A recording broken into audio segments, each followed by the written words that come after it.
Good morning guys, it's 9 o'clock and I'm going to visit China Sea Salt Museum. We can learn about the history of sea salt development there.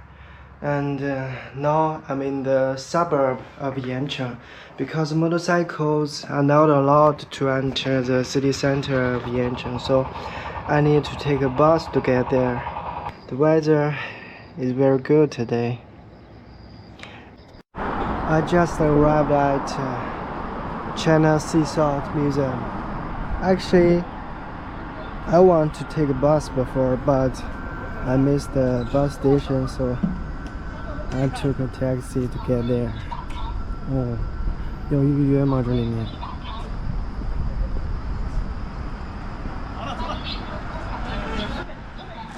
师傅要预约吗？不需要。In ancient China, salt was controlled by the state. The government set the price, collected the tax, and decided who could make it. But the ones who produced it, the Yanhu or salt workers, were bound to their jobs for life. They couldn't change their trade, take exams, or marry freely.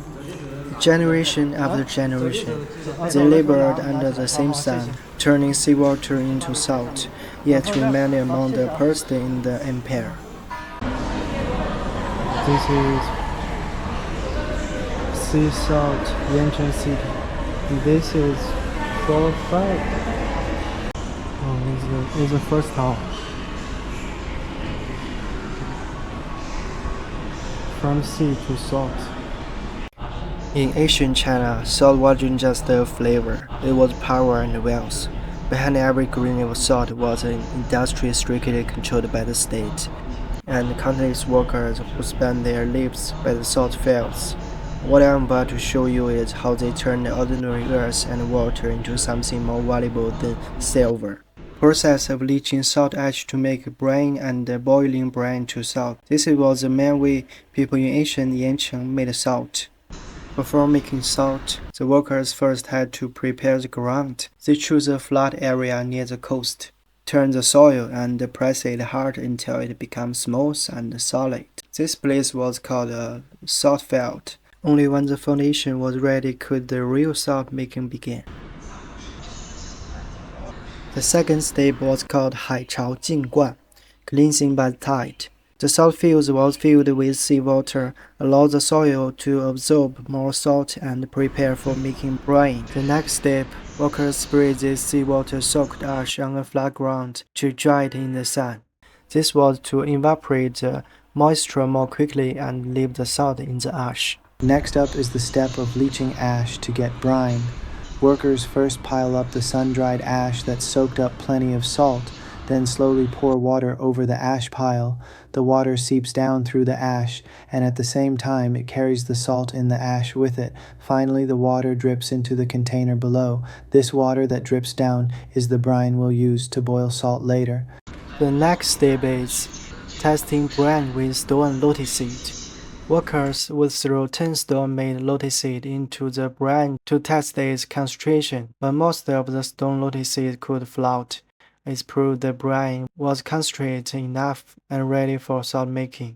这是一个类似游戏的东西，就是它可以用莲子去测试出来这个盐的浓度是不是可以足够去制盐。是盐的浓度越高的，它这个颜色就越深。比如说这一个，它的浓度就很低。然后我们用一个竹子去里面盛水，然后放入10颗莲子。当大多数莲子沉入下方的时候啊，证明这个含水的盐浓度比较低，所以呢，那这个就不能去制盐。但是如果我们选择这个盐的浓度比较高的时候，那它这个水的浮力比较大，所有的莲子都会浮在上面，所以这个就可以去制盐。Next, the salty water, called brine, is poured into big iron pans. Each of these pans weighs about 1,000 kilograms. The pans are heated over fire and the water slowly evaporates. As it boils away, pure salt crystals start to form, sticking to the bottom and sides of the pan. Every day and night, 5 to 6 pans of salt can be boiled this way, with each pan producing 200 to 250 kilograms of salt. This is how the salt begins to take shape. 这里说的是上古时期的事情。这是一个陶盆，这是头盔形状的陶盆。这些沿海的地方都有海盐的遗址。The government didn't want people making salt on their own, so they'd break the iron pans into 10 to 20 pieces and give them out to different salt workers. That way, no one could make salt alone. They had to team up to get it done. In the Qing dynasty, an average salt worker family earned only about 36 taels of silver a year, barely enough to get by. Just buying food would cost around 10 taels, and the remaining 20 or so had to cover cooking oil, clothes, daily essentials, and also the firewood and tools needed for boiling salt. By the end of the year, most families had nothing left to save, living right on the edge of survival. What made it worse was that their status was hereditary. Salt workers couldn't take the imperial exams, couldn't become officials, and couldn't even marry people outside their class. Generation after generation, they were tied to the salt fields, with almost no way to change their fate. And the salt they worked so hard to make, each jin, about half a kilogram, sold for just 1 or 2 copper coins. But once the government took it, the same salt could be resold for 10 to 50 times that price. In the end, most of the value created by their labor went straight into the hands of the state. As the salt tax became a larger and larger part of the empire's total revenue, the salt merchants began to enjoy much better social status and privileges. Before the Yuan dynasty, merchants in China, including salt traders, had very low social standing, and taking the imperial exam was nearly impossible for them. But after the Yuan period, that changed. Salt merchants were allowed to take the exams, become officials, and even hold important government positions. Since they operated within the state's salt monopoly, these merchants accumulated massive wealth. Besides paying their regular salt taxes, they also made huge voluntary contributions to the state, funding wars, royal weddings, the emperor's tombs, and major public works projects like irrigation systems. During the Qing dynasty alone, salt merchants are recorded to have donated the equivalent of about 50 million taels of silver, roughly $1.6 billion to support the army. Many of them also invested in public welfare, building schools, bridges, and repairing city streets. Yet in sharp contrast, the ordinary salt workers who actually produced the salt remained trapped in poverty, still struggling just to put food on the table. Good afternoon, guys. I'm going to the next city, Lianyungang. It's about 200 kilometers. I need 4 hours to arrive in that city. Oh, where's my key? Oh my god.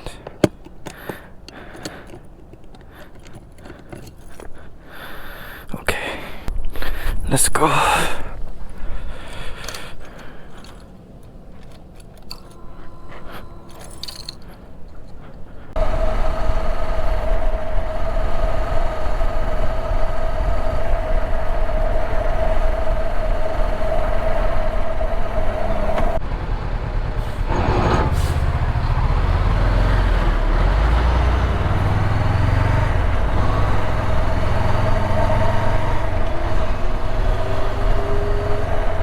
This is why I said the national highway in China is very dangerous.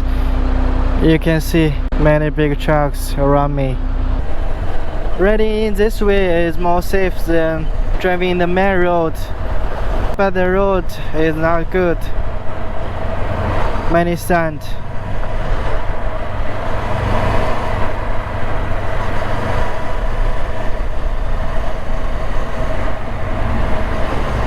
其实在国道跟着这样一个比较大型的货车是比较安全的，但是要保持一个合适的距离，因为你跟着这种大车的时候，你是不会遇到比如一些逆行的人啊，然后一些街道超车的这些情况，因为他们也很害怕这种大型的卡车。That road which I was riding just now is very scary. Many big trucks and The road is not smooth. While riding on the tall bridge, the wind from the right side and the road is not smooth. Many big trucks around me. That's totally scary. I think the next time, if I meet this kind of road, I would rather choose riding on the right edge, even though it will slowly than riding on the main road, but that's okay because I can keep safe. Just take a little rest here.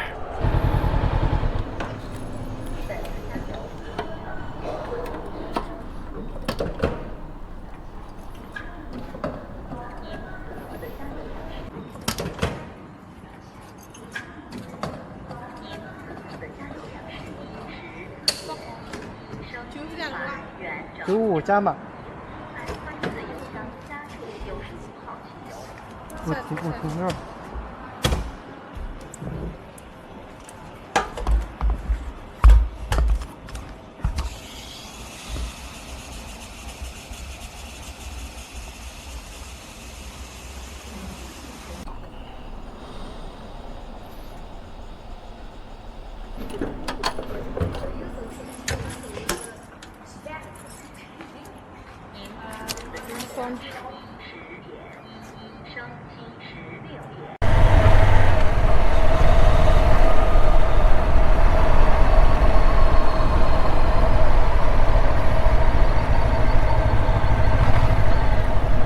I think I can put my motorcycle up there.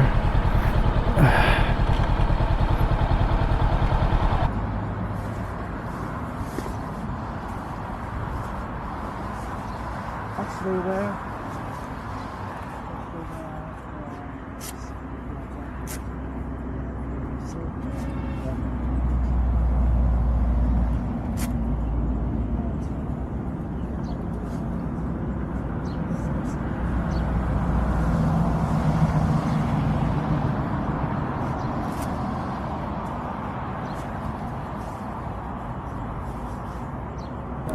I still feel a little hot. I should open this and two on the back. It's much better.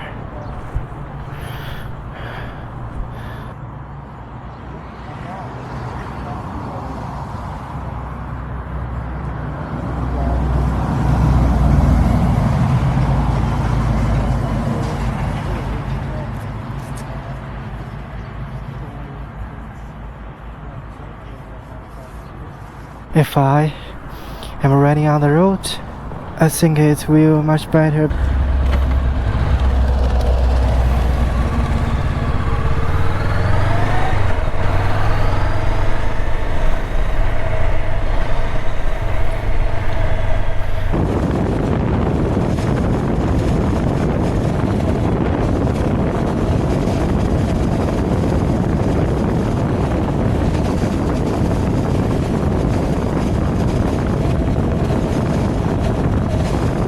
I just passed by this place on this road and I saw this building. Whoa, it's very attractive, so I want to stay here for a while to check this place. I don't know where is this actually. Those words is 府城十里风光带. I don't know.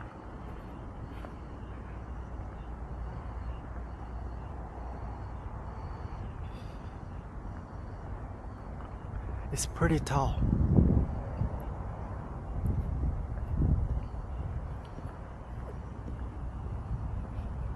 While walking on this street, it's like I'm going to the ancient period of China.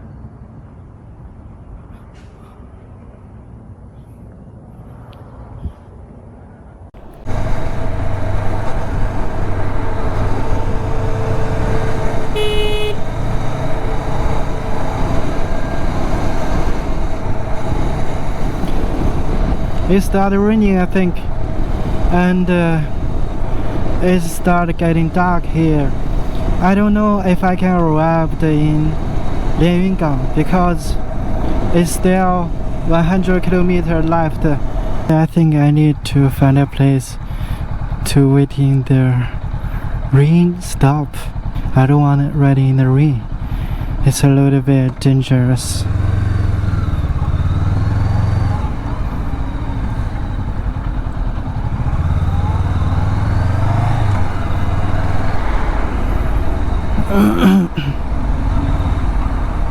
Many electric bikes, many cars, and I don't know which place is this. I just arrived at this hotel, and actually I don't know where is this, because I didn't arrive at my destination. And when I arrived this town or this city, it started raining and the day is getting dark, so I have to stay here for one night. And I saw there has a lot of batteries because it's raining right now, so I'm going to take a taxi to get there. This is a shopping mall. It started raining, but not that heavily.